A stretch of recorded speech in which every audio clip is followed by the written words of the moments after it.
गुरु आपल्या शिष्याची अचूक पारख करत असतो।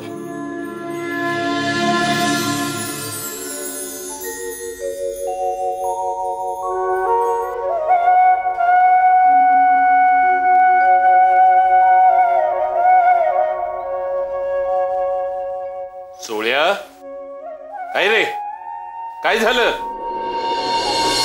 स्वामी, स्वामी, आपण मला आपल्या सेवेत ठेवून घेतलं, आपली सेवा करण्याची संधी दिली, माझ्या जन्माचं सार्थक झालं स्वामी। आपल्या सहवासात नित्य नवीन गोष्टी शिकायला मिळतात मला। तान्ह्या मुलाला माऊलीच्या मांडीवर जसं निर्धास्त वाटतं ना, तसं वाटतं मला। सोळ्या, अरे आज काय झालंय तुला? आमची एवढी स्तुती चालवलीयस, आमच्याकडून काही हवंय का तुला? न मागता सुद्धा आपण मला इतकं काही दिले, मला बोलू दे, माझ्या भावना व्यक्त करू दे स्वामी। आपण भक्त म्हणून कोणाला जवळ करणं म्हणजे त्याचं परमभाग्य। रत्नाची पारख जशी रत्न पारख्याला असते, तशी भक्तांची पारख आहे आपल्याला। किती अचूकपणे करता आपण। माणसांची पारख करण्याचं आपलं सामर्थ्य अद्वितीय आहे स्वामी। मग तो भक्त आस्तिक असो वा नास्तिक। आस्तिक असेल तर प्रश्नच उद्भवत नाही, नास्तिक असेल तरीही तुम्ही त्याला प्रत्यय देता, तोही पुरता बदलून जातो, तुमच्या भक्तीत रंगून जातो। त्या लोखंडाला स्पर्श करून त्याचं सोनं करता स्वामी। तुम्ही परीस आहात स्वामी, तुम्ही परीस आहात। सोळ्या, लोक आम्हाला गुरुस्थानी बसवतात, आम्हाला गुरु मानतात, मग आमच्या शिष्याची पारख आम्हाला करता यायलाच हवी। प्रत्येकाला त्याच्या योग्यतेप्रमाणे महत्व देता यायला हवं, ही आमची जबाबदारी आहे, हे आम्हाला करायलाच हवं। तरुण उमदा वीर आणि नरेंद्र महाराज यांच्या बाबतीत आम्हाला आता तेच करायचंय।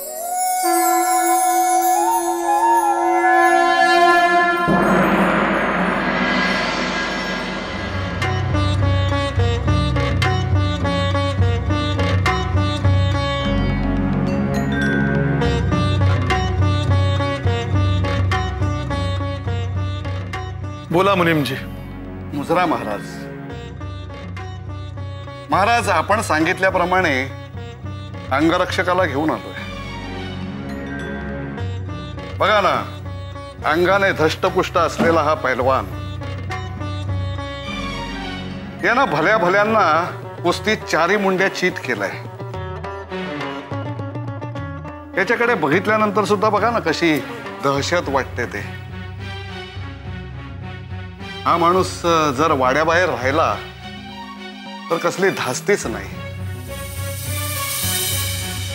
मला वाटतं आपला अंगरक्षक म्हणून या माणसाची आपण नेमणूक करावी। मुनीमजी, तुम्ही बघताय ती केवळ शारीरिक ताकद, ताकद काय रेड्यातही असते। तर सांगायचा मुद्दा असा की फक्त शक्ती नाही, तर वेळ प्रसंगी युक्ती वापरणारा आम्हाला अंगरक्षक हवाय। नुसते हातच नाहीत, तर हाताबरोबर डोकं चालवणारा, दिवस रात्र आमच्या वाड्याबाहेर पहारा करणारा, ज्याच्यावर डोळे झाकून विसंबून राहता येईल, ज्याच्यावर भरवसा ठेवता येईल, असा आम्हास अंगरक्षक हवाय। आणि हे काम किती जोखमीचं आणि जबाबदारीचं आहे हे तुम्हाला चांगलंच ठाऊक आहे। होय महाराज। मुनीमजी, तुम्ही म्हणताय त्याप्रमाणे हा मल्ल शक्तीमध्ये उजवा असेलही, पण बुद्धिमत्तेचं काय? बुद्धिमत्तेबाबत मी जरा साशंक आहे। आपल्या वाड्यावर पहारा देणारा, आमच्या संपत्तीचं रक्षण करणारा असा योग्य माणूस आम्हाला हवाय।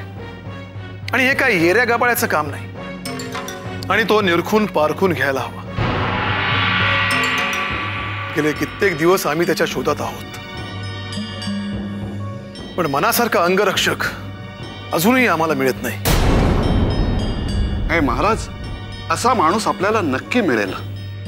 मी पुन्हा नव्यानं शोध मोहिमेवर जातो ना, आपल्या राज्यात असा एक तरी माणूस मिळेलच की जो आपला अंगरक्षक होण्यास पात्र असेल।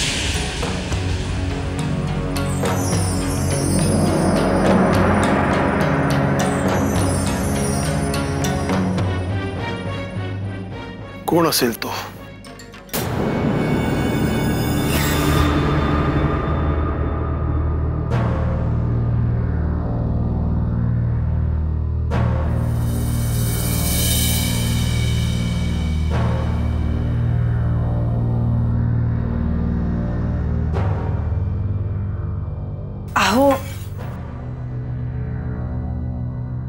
अहो काय झालं? काय म्हणालीस? केव्हाची हाका मारतीये मी तुम्हाला? मी कामात असलो ना की असंच होतं बघ, आजूबाजूचं कशाचं भानच राहत नाही. माहितीये मला, एखादं काम हाती घेतलं की अगदी स्वतःला झोकून देता त्यात. मला माहितीये तुमच्या कामात मी अडथळा आणतीये, पण सांगितल्याशिवाय गत्यंतर नाहीये. अगं बोल ना, काय झालं? इतकी चाचरते कायस? अहो घरात धान्यच नाहीये, अन्नाचा दाणाही नाहीये. जे काही पैसे होते तेही संपलेत. आता काय करायचं? आणि आज तर हद्दच झाली. घरात अन्नाचा एक कणही नाहीये. अगं आपण दोघं तर पाणी पिऊनही जगू, दिवस काढू, पण गोपीचं काय? तो लहानगा पोर, आपल्या पायी तोही या गरिबीत भरडला जातोय. नाही, त्याच्या पुरतं धान्य मी शेजाऱ्यांकडनं मागून आणेन. किती नामुष्कीची वेळ आली आहे. लोकांकडून मागून आणलेल्या अन्नावर मुलाचं पोट भरावं लागतंय. अहो तुम्ही नका ना मनाला लावून घेऊ. तुम्हाला काम मिळालं ना की दामदुपटीने सगळ्यांना परत करेन. पण हवं तसं काम तर मिळायला हवं ना. कामासाठी वणवण भटकतोय मी. आताही कामाच्या शोधात निघालोय. बाबा बाबा बाबा, माझ्यासाठी एक लाकडी घोडा आणा. बघितलंस, मुलाचं साधं मागणंही पूर्ण करता येत नाही, त्याची हौसमौजही पुरवू शकत नाही मी. आज मी थेट संस्थानिकांना जाऊन भेटणार आहे. मला हवं असलेलं वेतन तेच मला देऊ शकतात. आज जर माझं काम झालं तर आपलं दारिद्र्य नक्की मिटेल.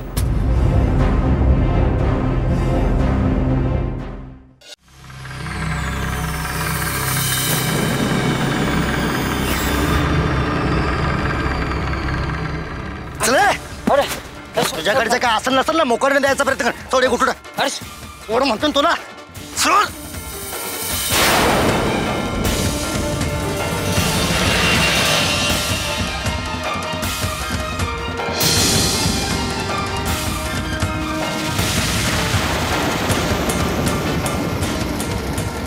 वा, शूरवीर दिसतोय. त्या गुंडाला चांगला चोप दिलास. काय रे, नाव काय तुझं? मी वीर.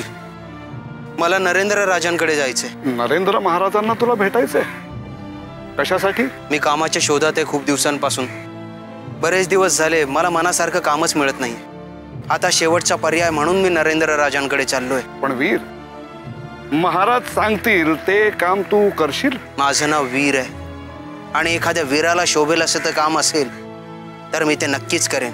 ठीक आहे, माझ्या बरोबर चल. चला. चल.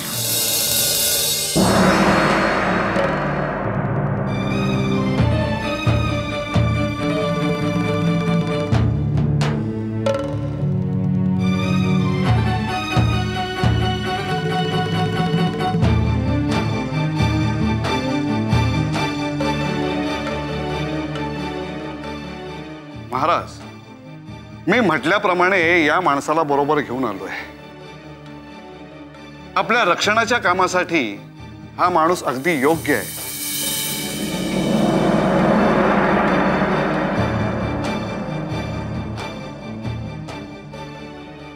काय रे, नाव काय तुझं? कुठला तू? माझं नाव वीर, याच गावातला आहे. आपल्याकडे काही काम मिळेल अशा आशेने आलोय. वीर, खरोखरचाच वीर आहेस की? आपण मला कामावर ठेवून बघावं आणि प्रत्यक्ष पडताळणीच करावी. आम्हासही असाच योग्यतेचा माणूस हवा आहे. पण तुझं असं काय वैशिष्ट्य आहे की तुला आम्ही आमच्या कामास ठेवावं? माझ्याकडे माझे 2 हात, बुद्धी आणि आत्मविश्वास, या बळावर आपण मला काम देऊ शकता. आमच्याकडे अंगरक्षकाचं काम आहे. रात्रंदिवस आमच्या वाड्यावर पहारा द्यावा लागेल. आमचं आणि आमच्या संपत्तीचं रक्षण करावं लागेल. वेळ प्रसंगी शक्ती आणि युक्तीचा नेमका वापर करावा लागेल. हे सगळं जमेल तुला? अशाच प्रकारच्या कामाच्या शोधात होतो मी, जे माझ्या शक्तीला आणि बुद्धीला आव्हान असेल. ठीक आहे, मला सांग, तू मेहनताना किती घेणार? दिवसाला 500 मोहरा.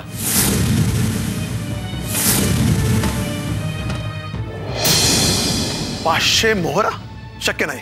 एवढा मेहनताना देणं आम्हाला शक्य नाही. माझी योग्यता तेवढीच आहे. त्याहून कमी मेहनताना घेणं म्हणजे स्वतःची मानहानी करून घेण्यासारखं आहे. बघ, विचार कर. आमच्याकडे कामच असणं म्हणजे तुझी शान वाढवण्यासारखं आहे. अशी संधी पुन्हा येणार नाही. अरे माझं ऐक, महाराजांच्या पदरी काम मिळणं ही सुवर्ण संधी आहे, ती सोडू नकोस. महाराज माफी असावी, पण आपण महाराज आहात म्हणूनच सांगतो. आपल्याला माणसांची पारख असेल, माणसांचं उचित मोल आपणच ठरवू शकता. माझा निर्णय अंतिम आहे. आपण विचार करावा. येतो मी.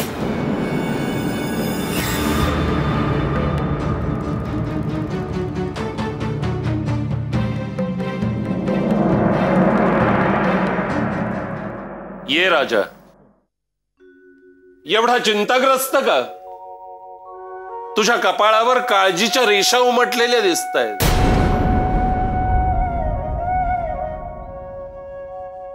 स्वामी, बरेच दिवस झाले आम्ही एका अंगरक्षकाच्या शोधात आहोत. आम्हाला योग्य माणूस सापडत नाही आणि ती चिंता आम्हाला भेडसावत आहे. आमच्या महालाला पहारा द्यायचा आहे, आमच्या धनसंपत्तीचं रक्षण करायचंय, पण योग्य आणि तोला मोलाचा माणूस सापडत नाही. माणसं कामानिमित्त येतात, पण काही ना काही कारणावरनं ते फिसकटतं. आम्हाला योग्य असा माणूसच सापडत नाही. अरे सापडला नाही की डोळ्यासमोर असूनही दिसत नाही? स्वामी, आपण काय म्हणताय आम्हास कळले नाही. बऱ्याचदा काय होतं, एखादी गोष्ट आपल्या डोळ्यासमोर असते पण आपल्याला ती दिसत नाही. एक माणूस होता. एकदा त्यांनी हातात लोखंडाचा तुकडा घेतला आणि परीस शोधायला निघाला. परीस शोधायचा होता त्याला. नदीकाठी गेला. तिकडे वाळू, नदीकाठच्या दगडधोंड्यात हा परीस शोधू लागला. हातातला तुकडा प्रत्येक दगडाला लावायचा, वाळूला लावायचा, धोंड्याला लावायचा. हातातला तुकडा पाहायचा लोखंडाचा, झालाय का सोन्याचा. बराच वेळ झाला, त्याला काही परीस मिळत नव्हता. हा तिकडेच घोटाळत राहिला. प्रत्येक वस्तूला आपला लावतोय लोखंडाचा तुकडा. आणि काही वेळानं अचानक त्याच्या लक्षात आलं, अरे आपल्या हातातला लोखंडाचा तुकडा चक्क पिवळा धम्मक सोन्याचा झालाय. त्या माणसाला परीस सापडला होता, पण त्याच्या नजरेतून निसटून गेला होता. असंच होत. राजा, तुझंही असंच झालंय.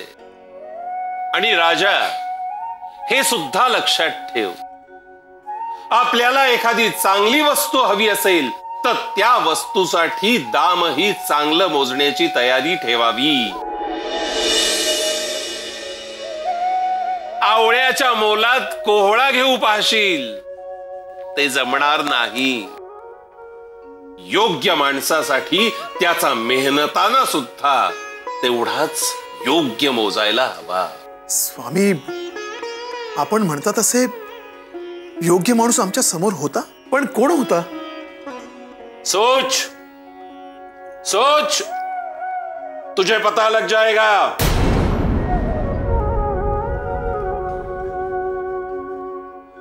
येतो स्वामी.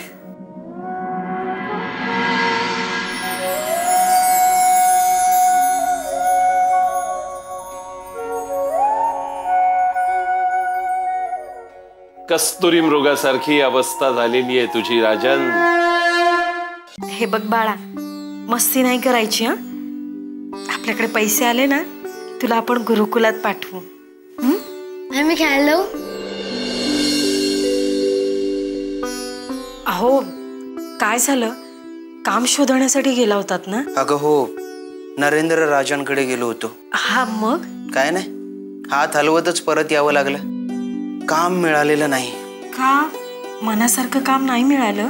अगं नाही, मनाजोगतच काम होतं. अगं सुरक्षा रक्षक म्हणून काम करायचं होतं मला. अहो, हे तर तुमच्या आवडीचं काम आहे, मग नकार का दिलात? अगं मी नाही नकार दिला. मला जे वेतन हवं होतं ते त्यांना जास्त वाटलं, म्हणून त्यांनीच नकार दिला. अहो, थोडीशी तडजोड केली असती तर काय बिघडलं असतं?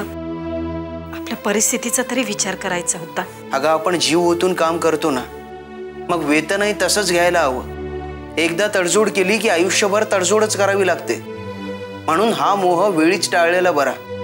आणि तडजोड म्हणजे माघार, आणि वीर कधीच माघार घेत नाही. अहो, हे असंच चालत राहिलं तर आपल्याला आयुष्यात कधीच सुख मिळणार नाही का? मिळेल, एक दिवस नक्की सुख मिळेल. माझ्यावर, माझ्या कर्तृत्वावर विश्वास ठेव. हा खडतर काळ नक्की संपेल.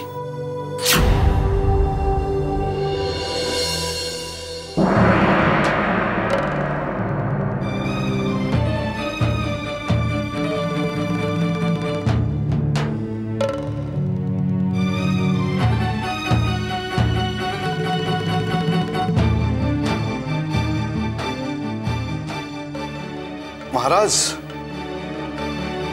महाराज, आपण अजून निद्राधीन झाला नाहीत? हो मुनीमजी, आधीच अंगरक्षक नेमण्याच्या काळजीतून आमची झोप उडाली. स्वामी जे बोलले तेच विचार माझ्या मनात घोळत आहेत. त्यांच्या बोलण्याचा मथितार्थ असा की असा योग्यतेचा माणूस माझ्या नजरेसमोर आहे, पण मला दिसत नाहीये. असा कोण माणूस असेल? महाराज, माझ्या समजुतीप्रमाणे आपल्या रक्षणासाठी लायक असा एकमेव माणूस आहे, आणि तो म्हणजे वीर. मला वाटतं स्वामी सुद्धा त्याच्याच विषयी बोलले असणार. स्वामी काय म्हणाले ते आठवा. म्हणाले की योग्य माणूस हवा असेल तर त्याची योग्य ती किंमत मोजावी लागेल. आणि वीरने दिवसाच्या 500 मोहरा इतका अमाप मेहनताना आपल्याकडे मागितला. म्हणजे स्वामींचा इशाराही त्याच्याकडेच असणार. पण त्याला इतका मेहनताना द्यायचा की नाही, तो योग्यतेचा आहे की नाही हे आम्हाला कसं कळणार? नाही महाराज, तशा योग्यतेचा तो माणूस आहे. अहो, मी स्वतः डोळ्याने बघितलं ना. एका गुंडानं एका गरीबाला धरलं आणि त्याला त्रास द्यायला सुरुवात केली. त्याच्याकडनं जबरदस्तीनं पैसे काढायला सुरुवात केली. पैसे देत नाही म्हटल्यानंतर त्या गुंडानं त्या गरीबावर तलवार उगारली, आणि त्या तलवारीचा घाव वीरनं स्वतःच्या हातावर घेतला आणि त्या गुंडांना पळवून लावलं. मग मला सांगा महाराज, एवढा धैर्यवान माणूस त्या योग्यतेचा नसेल? ठीक आहे, स्वामींशी या विषयावर पुन्हा बोलावं लागेल, मग याचा फैसला करू.